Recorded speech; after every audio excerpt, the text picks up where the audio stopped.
The next couple days we're going to look at scatter plots, and the main idea of algebra and one of the main reasons we need or you need to learn in school is from this chapter.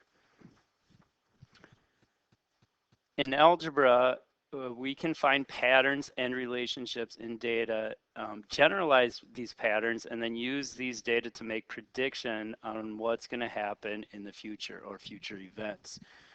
Also, what we're going to do is we are going to use prior knowledge of slope and linear equations we did the last couple of days to predict the future as accurately as possible. The first example on your note sheet says that all states and DC, the District of Columbia, have enacted laws setting 21 as the minimum drinking age. The table next to it shows an estimated cumulative number of lives these laws have saved by reducing traffic fatalities. So cumulative means that they're adding it up year to year. So what they want us to do on this one is first take this data and plot it out on the graph provided. So first thing we're going to do is take this and graph it out.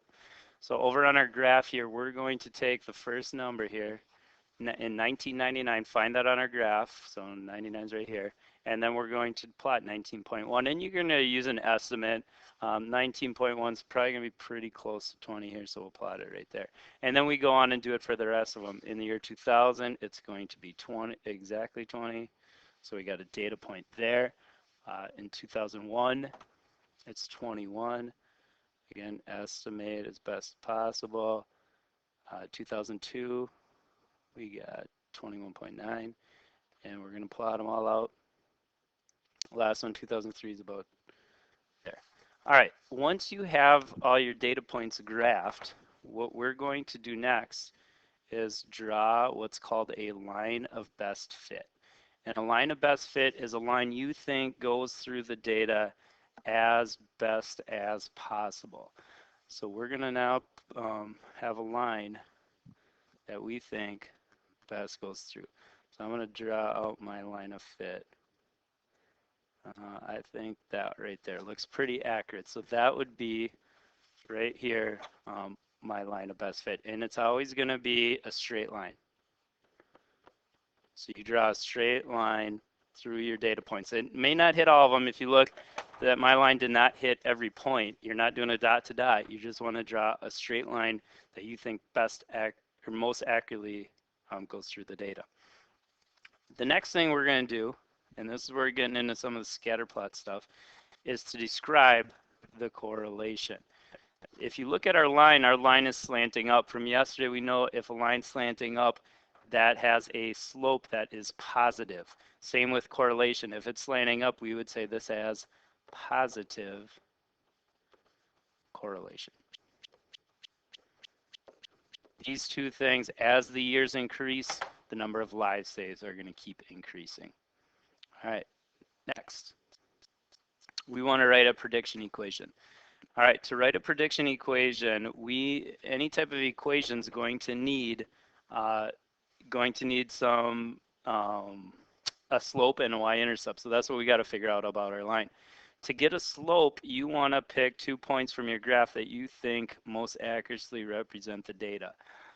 Looking at mine, I'm going to say that mine goes through this point right here pretty accurately.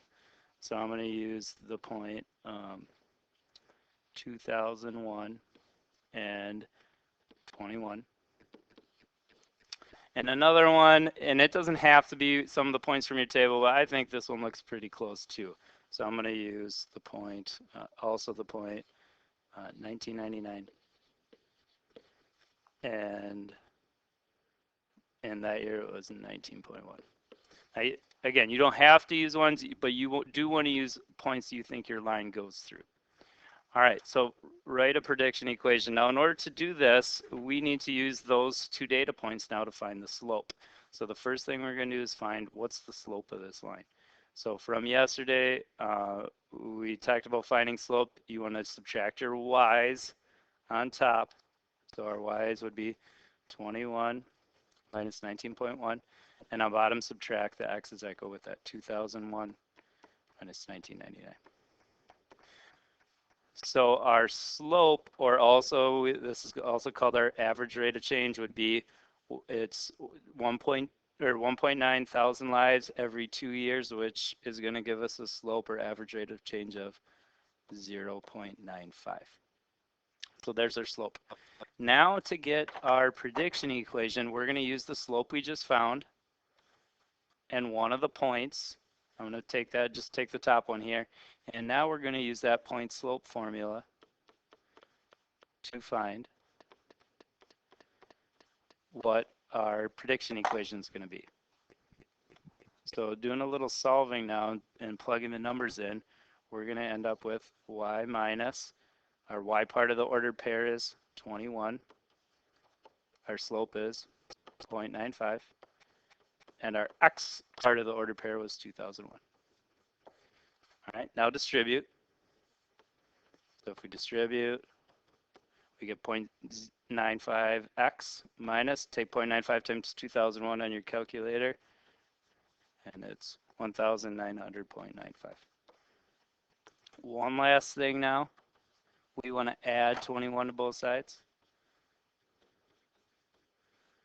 That cancels out, and our prediction equation now is y equals 0.95x minus, and if you add 21 to that, it's going to be 1,879.95. This is now our prediction equation. So we can now use that to predict how many cumulative lives have been saved in any year. And that's what they want us to do for this last part. So on E, it says use your prediction equation to find the number of lives saved for the year 2005, or 2015, sorry. Well, if you look over at our graph, the x-axis here is years. So this 2005 that they're talking about, this is an x value that we have. So what are we going to do with that x value? We're going to plug it in to the prediction equation we just found and see what do we get when we predict that out.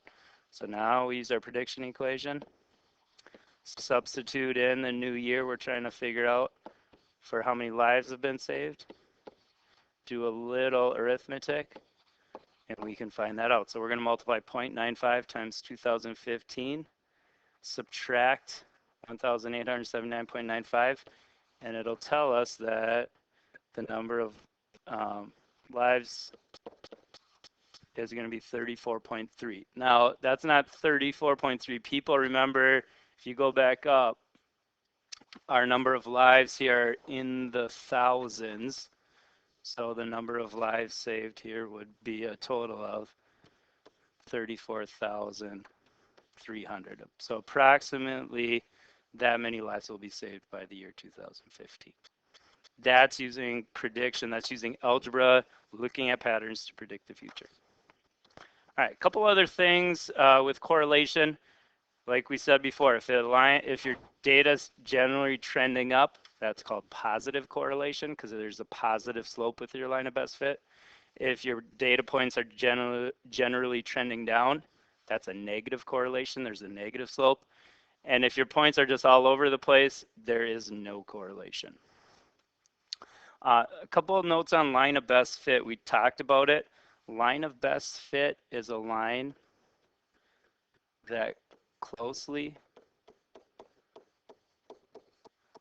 approximates the data.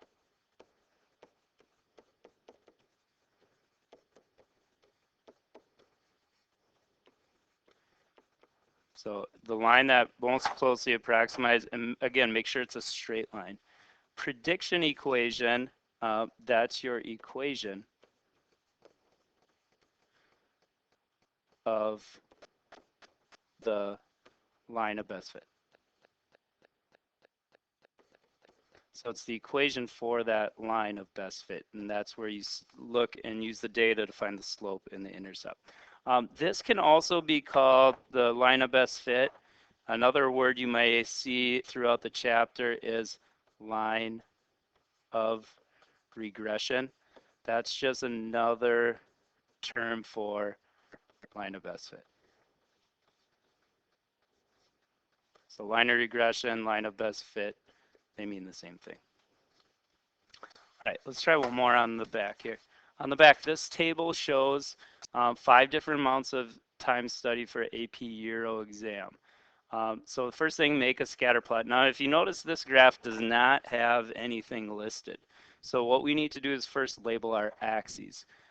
Let's look at hours first, the number of hours studied. They range from 1 all the way up to a maximum of 12. So we can't go by ones here. We won't be able to fit everything on. But I think if we go by twos, we should be able to fit everything on. So 2, 4, 6, 8, 10, 12, 14, 16. Now we should be able to fit all our data on there. The exam grades range from 70 up to 95. And again, ones aren't going to do it. We'll run out of room. Even going by twos, I don't think. But if we go by fives, maybe it'll work. So let's start at 70 and go up by fives. 75, 80, 85, 90, 95, and 100. All right, why don't you pause it a second, graph out your data points, and then we'll resume. All right, so you should have got data points similar to these. Now you're going to draw your line of best fit. So draw a straight line that you think approximates these as best as possible. So get a line that's going through here that you think kind of as best as possible approximates the data. So I'm going to go with that line right there. All right, next thing now, they want us to find the slope, the y-intercept, and the equation for the line of regression. So again, just like last problem, we need to pick 2 points you think best represent the data. So pick 2 points out. This time, I'm going to go off here. This wasn't a data point, but that looks like a good one to me. So 10, 95. It looks like that point is on the line of best fit. And then select another one. This one looks pretty close here, this first data point. So 1 and 70. So now use those points to find the slope. So our slope, subtract your y's, 95 minus 70, over your x's, 10 minus 1, and get the slope. And if you do that, you get 25 over 9. Dividing that out, it's pretty close to 2.78. So that's our slope. That's saying it's going up. The score is going up 2.78 for every hour studied. All right, next thing, to find so we got the slope. To find the y-intercept now, in the line of regression, we're going to have to use that, the point slope form again. Pick one of our points. Okay, I'm going to pick the 170 and pick the slope, and now plug it into that equation. So we have y minus 70 is the y part of the ordered pair, equals 2.78, x minus 1. If you go through now and distribute,